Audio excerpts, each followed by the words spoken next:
Hello, everyone. This is Tom Fox back again with Jonathan Armstrong for another episode of the award-winning Life with GDPR. Welcome back, Jonathan. Thank you, Tom. Jonathan, today I wanted to take up a topic that I think many people think about when they think about AI, and that is AI and recruitment. And they generally think of it as negatively because they feel like they're being judged by, if not a robot, a computer program, or even an algorithm. Where do you see both the United Kingdom and the EU standing on this, I guess, controversial topic? Yeah, I think it is still a hot topic and it is definitely controversial. And many people are pushing back against the use of AI or some AI in recruitment. I think the first thing to say is that from my experience, it's much more prevalent than a lot of compliance officers or data protection officers might think. Because oftentimes, whilst the business might think it's not using AI in recruitment, they might have vendors that are doing that. For example, if they outsource the first cut of recruitment for a graduate program, for example, that outsourced vendor might be using AI to cull down candidates, either to cull down their CVs or resumes, or to even have the first interview from an AI agent rather than a human. And there are clearly all sorts of issues there. I know that some US states have legislation to address this concern. And in Europe, as a general rule, most of the checks and balances are in GDPR, although again, there's a theory that there might be specific legislation across Europe in addition as well to supplement GDPR. But we've already had GDPR activity over things like using AI in talent management, where, for example, somebody's skills will be assessed and they'll be assigned a role or not assigned a role on the basis of that assessment. We've just had a recent case involving credit referencing at an EU level, which talks about automated decision making, and that could be machine learning rather than AI. And there is an obligation to explain the basis on which the machine is taking decisions. We're seeing relatively regularly people who are turned down for job applications asking for the reasons why. And you can't just say the computer decided you wouldn't be a good fit or AI said you weren't the right person for us. You'll have to give them an explanation. And that might not be as simple as just giving them the algorithm. You may have to give them an explanation of what the algorithm is doing and why. And then in addition, you get back to general GDPR principles like fairness and accuracy. So again, in some of the cases, people are saying that the AI solutions are less accurate in given situations. My daughter, for example, interviewed for a role where the first round of applications were from an AI bot, and she was told that if you've got bad connection, then the bot marks you down for hesitancy, even though it's the fault of your internet connection rather than your fluency. And that might obviously discriminate against people from a lower socioeconomic background who can't afford the connectivity that those who are perhaps more well-to-do can. There's issues, for example, that we've seen in the US over things like bail applications, where decisions were made on the basis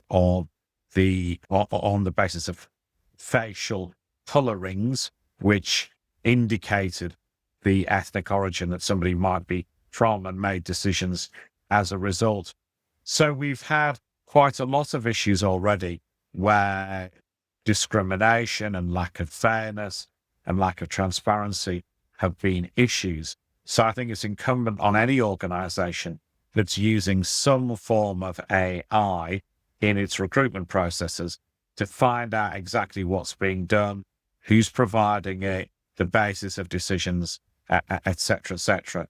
And I think given my experience, it's not good enough to wait on HR professionals or recruitment professionals to raise the issue.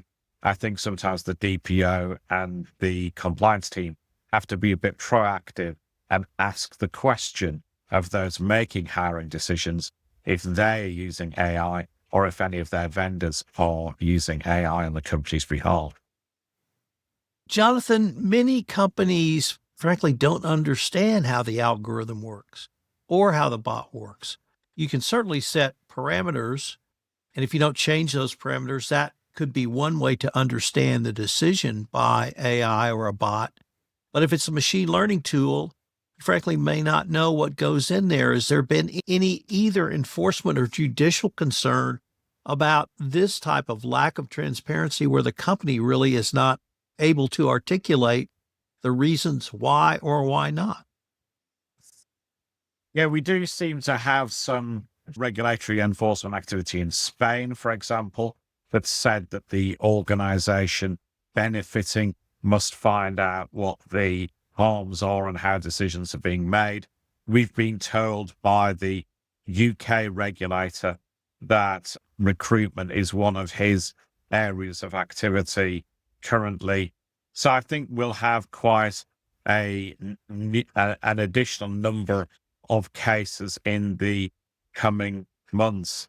It's also something, obviously, that a lot of subject access requests and a lot of subsequent complaints to regulators are based on as well.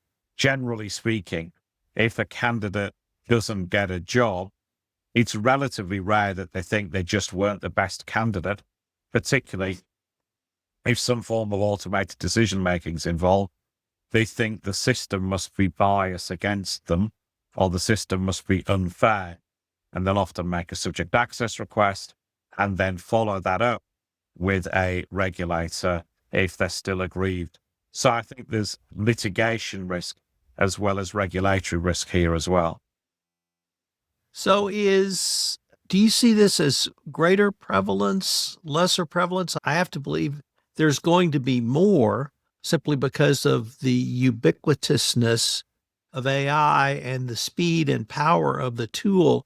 In our last podcast on cookies, you had sort of a step-by-step framework that a company could begin to think through how to manage this risk.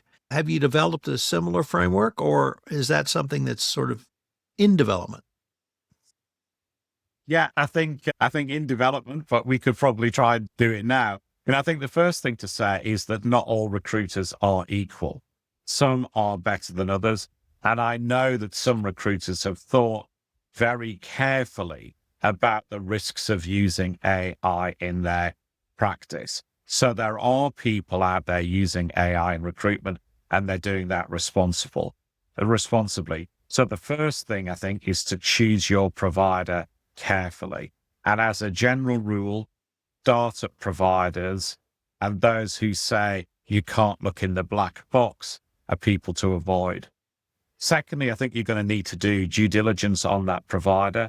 That will include their cooperation if you do get subject access requests asking for the basis of decision making, and they'll have to tell you what's happening in the black box to meet your transparency obligations. And remember, that's not just a GDPR transparency obligation.